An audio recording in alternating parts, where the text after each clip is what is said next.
Hey folks, welcome back to Tenta Outdoors. My name is Alan from season 10 of Alone. Ladies and gentlemen, this is it. This is the final recap for Alone season 11, the finale. So, spoiler alert, if you don't want to know who wins or who's out next, stop watching this video now. Folks, it is very late in the game. At this point, there's not a lot happening. I mean, you're spending most of your time in the shelter, talking to the camera, tending your fire. The only thing you do at this point is check your snares, try to do a little fishing while you're staying warm, and spending time in your shelter, trying to keep your mind in a positive place. And it's extremely difficult, and this episode does a really good job explaining and showing how the remaining contestants are really struggling, well, most of them anyways, really struggling with their mental game, and it is extremely hard. So this episode picks up kind of right where Dub left off after he had that med check, kind of convincing himself that maybe the game is over and maybe a family member is waiting to tell him that he had won. And they show him kind of recovering from that, laying in the snow. He had a bit of a moment, a low moment there, but he totally recovered, got up, and continued on with his day. Dub's next scene is he heads down to the river and he tries some jigging. Now, at this stage in the game, it's so cold outside, you can't fish for long. You're away from your fire and your body is so diminished, it's hard to keep warm. So you got to fish in short stints. It's hard to tell how long he actually fished according to the edit, but yeah, it's definitely cold and you're sitting on the ice. So you just fish as long as you can, go back to shelter, warm up, and head back and try it again. Unfortunately, he has no luck fishing. And he talks about how this is the hardest thing he's ever done. And it's not so much the survival aspect of his experience, but it's resisting. It's resisting that urge to hit that button and knowing it'll be over. And it was very difficult at times, trust me. Dub talks about how his food supplies are running low. And again, he talks about how his time in the shelter, those hours and hours in the shelter, he believes it'd be similar to spending time in solitary confinement. Now, Dub's smart. He brought a belt as one of his items. Like, everyone's allowed to bring a belt as part of your clothing items. But he chose a belt that had like a brook trout fish pattern on the outside, obviously with a plan to make a lure with it. So he cuts out a fish-shaped piece of leather out of his belt and he makes a big pike jig and he sews it onto his big pike hook, and he's feeling confident that this hook will catch him a big fish, ice fishing the next day. And I think that was good for his mental game too, because he was kind of excited about trying this new lure through the ice. There was a pretty good winter storm. I'm not sure how long it lasted, but I think they got about 8 inches of snow. He heads out down to the river through the snow. His trails have disappeared. It filled in all his trails, so it looked kind of fresh and new. He heads down to the river and tries his new lure. Unfortunately, he didn't have any luck. And you can see that his mental game is really starting to be diminished. He's feeling discouraged. And you can really tell he's having a tough time being there and really considering how much longer he's going to be in this game. He mentioned how he's worried about his long-term health and that, you know, the $500,000, is it worth putting your body through this suffering and through maybe the possibility of having some long-term health effects that you may never recover from? And there's also something that Alone contestants do that Dub talks about, and I haven't heard it talked about in the show before. I remember signing it too. There's paperwork where you check a box on this big contract that we signed, whether or not you want to be notified if something, God forbid, if something bad happens in your home life, if someone gets sick, or if a parent passes away or something, if whether or not you want to be notified or not. And he said he didn't want to be notified. So that was really playing on his mind. He's like, I'm out here and I'm worried about my parents. Like, is my mom sick? Is my dad sick? Are they okay? And it really started to play on his mind. And he's starting to decide whether or not it's worth it or not, this worry, not knowing if his parents are okay. And I think that was the first real step towards letting the audience know that his time is probably very limited in the game. Dub decides to call it quits and tap out of the competition. Man, I have nothing but respect for Dub. He played such a good game. He was so entertaining to the audience, and just an all-around good dude, totally likable. And I felt really sad actually when he tapped out. Um, but you could kind of smell it coming, leading up to that a little bit. Some of the things he was saying, but man, he had so many great achievements out there. What a powerful competitor. I mean, he lasted longer than most winners do on the show. Dub has so much to be proud of out there. He was so tough and he just fought it out right to the bitter end. Dub said something that I really liked and I found it quite powerful. He said, after my experience out here, I have realized that I like people a lot more than I think.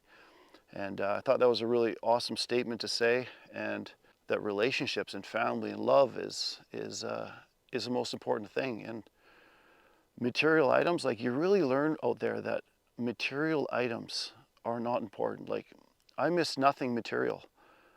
All I missed out there was my family and the idea of home. You know, I didn't miss anything that I owned in particular. You know, of course I missed the warmth and comfort of my house, but man, it really helps you understand what is important out there. And Dub made that realization. Dub, very impressed with you. Well done. The remaining contestants are Timber and William. Timber's first scene is eating some jerky in his shelter, and he's talking about how he would love to have some fresh meat. He heads down to a set line and checks them, and unfortunately there is nothing on his lines. Timber heads out to check his snares, and he's elated to find a hare in one of his first snares that he checks quite close to his shelter. He brings it back, he cooks it up, and he shows the viewers, and I think he talked about showing one of his boys this as well, how to take the rabbit jawbone off and use it to scoop out the brains from the rabbit skull. It was pretty cool. It's day 81, and he talks about how the land turned colorless and there's a lack of life, and how this really impacted and intensified his feeling of loneliness. I remember that point in the game. It's like from day 50 onwards, in my experience last year, it was I don't think it barely stopped snowing. It was cold and windy and snowy and just like a winter wonderland. I spoke about that as life turned black and white. It was like everything I was seeing was just in like an old black and white movie. It's -10 Fahrenheit, and Timber heads down to check his lines. There's nothing there. They're empty, and he doesn't like the ice. He doesn't trust it. There must be warm springs coming in or something, or just the currents of the river, because there's slushy stuff on top of the ice, and he just doesn't feel good about being out there. And I think he said something about how he gets all this river ice stuck to all his gear and clothing, and the slush freezes and it just creates a big problem. So he decides to pull all his fishing gear. This next scene had me going, okay? So Timber starts talking about how, you know, he's done everything he wants to do, and he's proud of all his accomplishments, and he could keep going if he really wanted to, but he's got nothing left to prove, and he's happy with all the things that have happened out there, and he's just feeling really fulfilled, I guess. And he grabs his phone, the satellite phone, heads outside, presses a couple buttons, and you're like, okay, wow, oh, it's over. Timber's tapping out. Oh my gosh. And all of a sudden he goes, no, not today. And he puts the phone away and heads back inside. I'm like, oh my gosh. And they probably went to commercial break. On day 83, Timber says, I could easily do this until day 100. He has enough food and enough reserves, and he's healthy enough. He could easily do it for 100 days. At this point, he's not sure why he's continuing if it's just for the money. And he starts worrying about if he does win and have the money, he's wondering if it will impact him in a negative way. And that being said, Timber grabs his phone and he calls in and he taps himself out of the competition.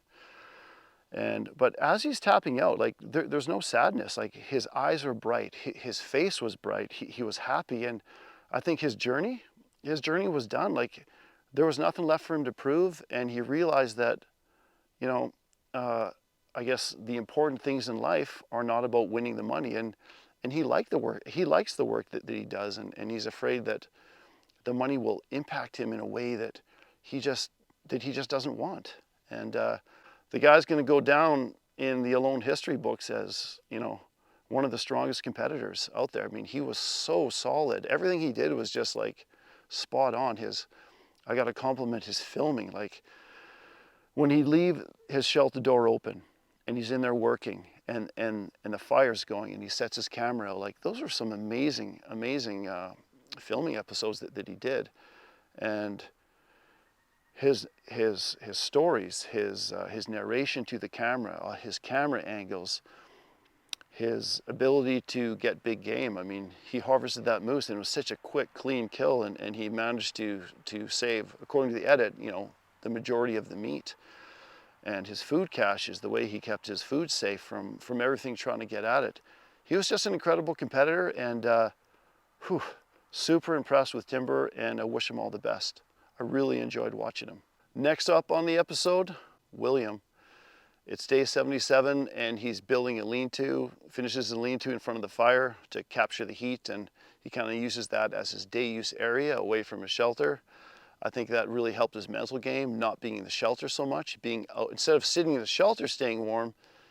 I think this was a really good strategy for him. He spent time outside, sitting in front of the fire, you know, watching his lines on the river, or catching a grouse at the same time. It was rare to see William down. Like, he was always so positive and happy, and yeah, that guy has a really tough mental game. There was no quit in William. I don't think there was ever any hint or quit in William. The only thing he said this episode was, oh, I wonder how long I got to stay. He was assuming someone got big game, and he's wondering how long he'd have to keep catching fish and grouse to grind out a win in this season. William gets out to check his snares and he checks his gill net, but unfortunately there are nothing in either of them. Little caption comes up on the screen that says, in 17 days, there will be complete and total darkness. Another caption comes up that says William has lost 70 pounds since day one. I'm not sure how big of a guy William is or how much weight he came in with, but 70 pounds is a substantial amount of weight to lose when you're out there. In my time out there, I ended up losing 78 pounds. William wakes up to check his snares and he finds a hare in one of his snares, super pumped and excited. And he talks about how his food procurement and storage is actually pretty good right now. He's got a rabbit, he's got some pike, and he's got some in canoe, and he feels pretty good about where he's at in the game. It's day 81, and William is checking his snares, and he's pondering, he's wondering how long this game can possibly continue. How long is he going to have to keep grinding? I wouldn't take that as a sign of weakness, because William said later on, he says, I'm not going to quit, I'm going to keep going. And the only way I'll leave this game is if somebody pulls me from this game. All right, here's dramatic irony at its best. We all know that William has won, and we all know that the med check William gets, the call for a med check in the shelter, is not a real med check. We know that his wife is going to be sneaking up behind him, and so the field producer is interviewing William, asking him all these questions. You got to admit, he looked pretty good. His face looks probably less gaunt than other contestants, including myself. He seemed positive and happy. You know, he misses his family, and we know. And then they pan to his wife, sneaking up behind him up this hill. So she's coming down this hill towards him, and then and then she sneaks up behind him, and that's it, man. Celebration. William knows he won. And just a really great reunion. She was so proud of him and happy. And I got to tell you, like, I watched that live, well, not live, but, you know, on the History Channel with my wife last night. And man, it brought us back to our moment like a year and a half ago. And there was some tears. There was definitely some tears from us watching. Yeah, it was pretty powerful, just that we were in that exact same situation just a year and a half ago, and then how he brought his wife into a shelter, how I brought my wife into my teepee and showed her around, and just the celebration and the happiness and the elation.